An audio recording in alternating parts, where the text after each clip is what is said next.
Hola, ¿qué tal amigos? ¿Cómo están? Soy el ingeniero Luis Quiroz en un video más para nuestro canal de Global Invent, visitando obras, encontrando errores, pero dándole soluciones también, ¿no? En este caso tenemos una columna con una forma tipo T. Es una columna aproximadamente de 4 metros de altura, el vaciado. Y muchas personas seguro tienen estos problemas en su obra, que cuando terminamos de hacer el trabajo, ya el armado de esto no lo podemos ver. Acá vemos otra etapa de la construcción. En este caso estamos viendo un problema que se llama segregación de los agregados. ¿Por qué segregación? Porque se separan los agregados del aglomerante, ¿no? ¿El aglomerante cuál es? Es la mezcla del cemento con el agregado fino. En este caso la arena, ¿no? Es lo que formaría el aglomerante de estos agregados, que son las piedras. Acá vemos, por ejemplo, algunas piedras ligeramente un poco diferentes en tamaño. Lo que deberíamos tener en cuenta para fabricar nuestro concreto, en este caso, por ejemplo, el agregado que yo empleé para fabricar el concreto de mis columnas, que es un concreto mínimo de 210 kilogramos por centímetro cuadrado, debe ser estudiado para tener una dosificación. Sin embargo, en la autoconstrucción, a veces no podemos tener la posibilidad de mandar nuestros agregados a que los analicen, los revisen y nos puedan dar una dosificación exacta, ¿no? Si fuera un volumen mucho más grande, una obra tal vez de un puente, estribos de puentes que entran como 500, 700, 1000 metros cúbicos de concreto, y voy a trabajar solo de una cantera, entonces ahí se hace un estudio y el laboratorio nos indica cuánto es la dosificación. Pero si estamos en la autoconstrucción, como mínimo deberíamos emplear agregados de media, ¿no? Por acá tenemos los agregados que han empleado. Vamos a revisar si verdaderamente estos agregados manifiestan una uniformidad.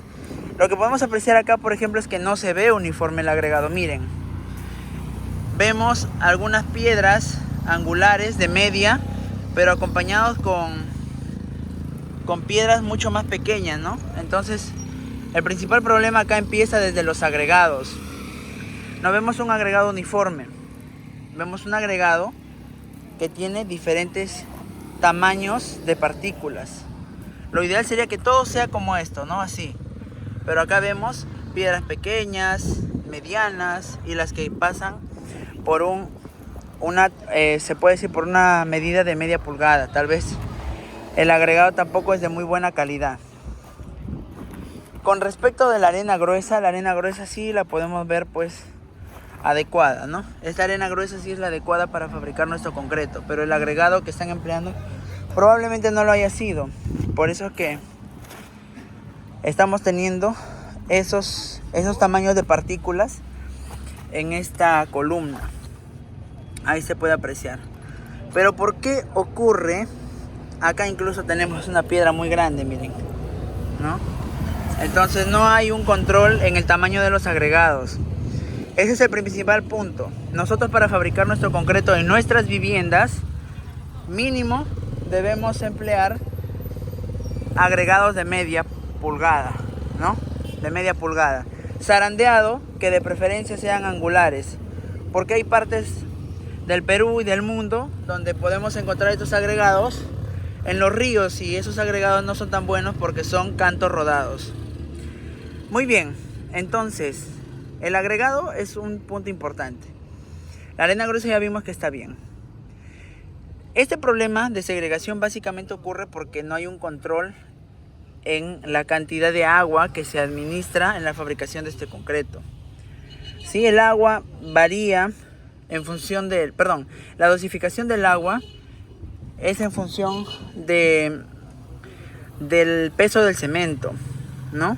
Del peso del cemento. Algunos le ponen, lo que se recomienda es la mitad del peso de cemento en agua para el concreto 210. O sea, si tengo, por ejemplo, 50 kilos de cemento, son como 25 kilos de agua que yo debería emplear para tener una dosificación cercana a 210. Sin embargo, la temperatura del ambiente también juega un papel importante para esa dosificación y se podría compensar, ¿no? En climas cálidos se puede compensar con un poco más de de agua, y en climas muy húmedos muchas veces se requiere un poco menos.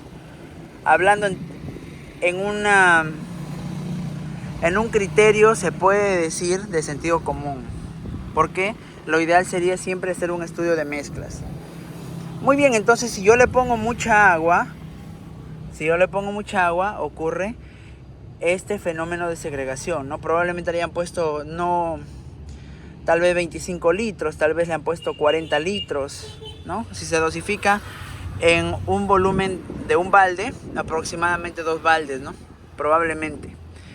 Entonces, muchos maestros lo hacen justamente para que sea más fácil de completar su trabajo, ¿no? Porque ya así, aparentemente ya no me quedan cangrejeras en los niveles superiores. Si voy desde el nivel 0 hasta el nivel de 4 metros, no veo muchas cangrejeras. Si utilizaría una mezcla más seca, sí tendría cangrejeras, ¿no? Entonces, para prever eso, muchas personas, muchos maestros le ponen un poco más de agua. Muy bien, entonces, el agua es un factor principal para que ocurra esto. Lo otro también es la vibración, ¿no? La vibración es un tema importante en el concreto 210. Yo no puedo pensar de que voy a llegar a un concreto 210 si es que no encuentro o si es que no empleo una vibradora de concreto. Hay vibradoras eléctricas y hay a gasolina. Entonces necesito asegurar la calidad de este concreto realizando un correcto vibrado, ¿sí? Punto número 2.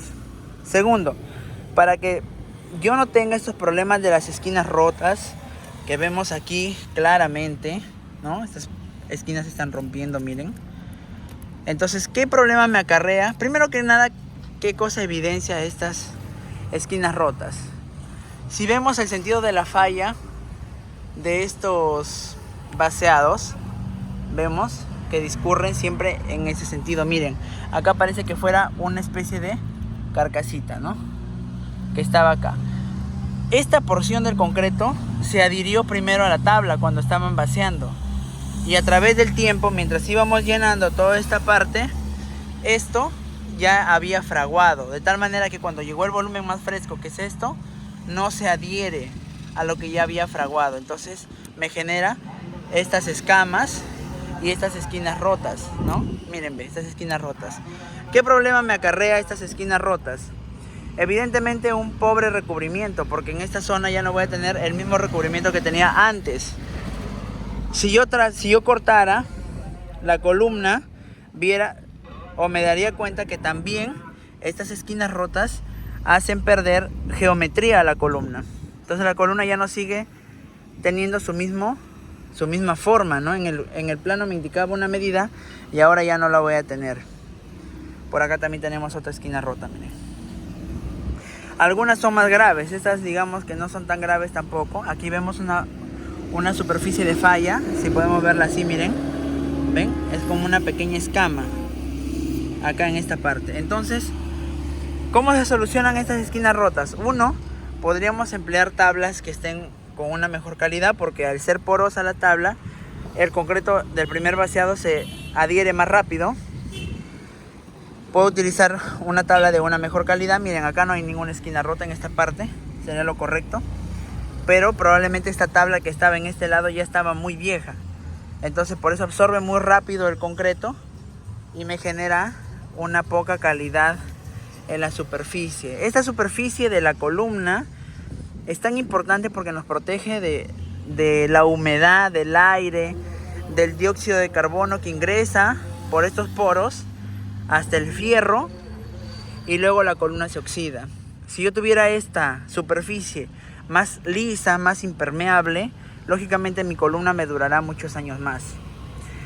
Otra solución que podemos dar a esto es el empleo de los encofrados. Miren, estas son unas tablas con las que se encofran. No necesariamente son las mejores tablas, pero recuerden que estamos visitando edificaciones que se están construyendo pues al azar, ¿no?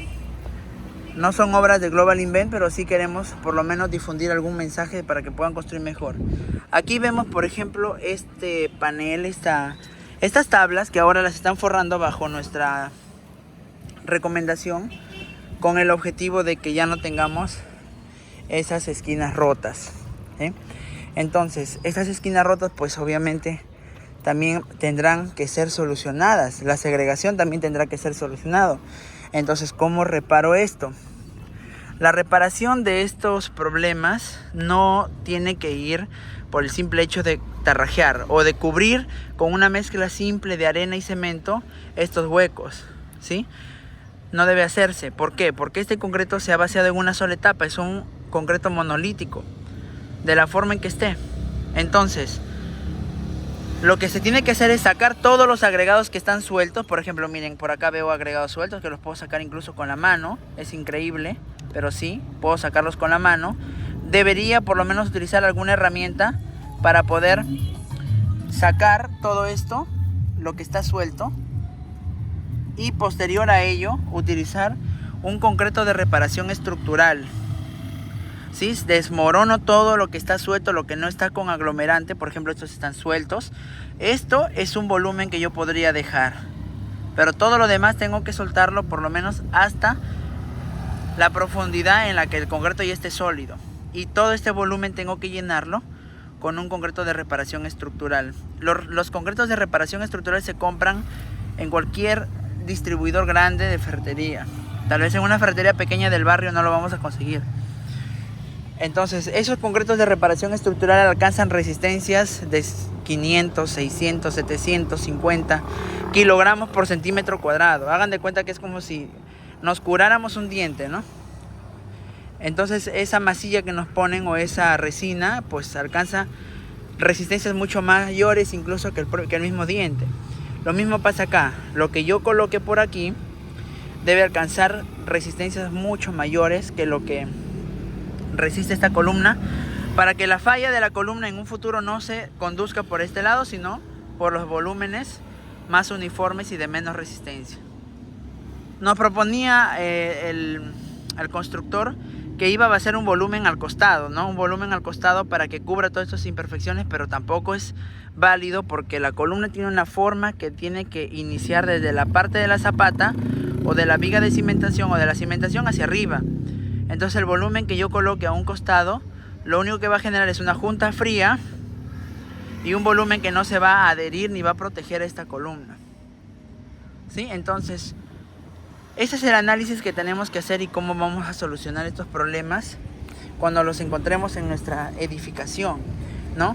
Y recuerden que cuando uno analiza las edificaciones que se han dañado bajo movimientos sísmicos, es decir, las viviendas que colapsan, básicamente colapsan porque las columnas estuvieron mal. Incluso pueden haber errores en la cimentación, pero por la cimentación ninguna vivienda ha colapsado.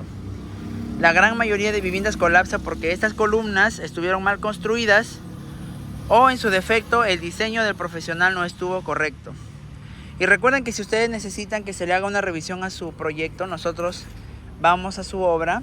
No solamente hacemos la revisión de lo que encontramos, sino siempre se le hace una revisión de la estructura en general de toda la casa. Porque si nos centramos solamente en un problema local como esto, pues perdemos realmente el concepto de una edificación antisísmica. Yo no puedo decir que porque hice bien esta columna ya toda mi casa es antisísmica. No, tiene un conjunto de columnas. Son muchas columnas que forman parte de una estructura y todas ellas trabajando bajo un sistema me dan una edificación antisísmica o resistente a eventos sísmicos.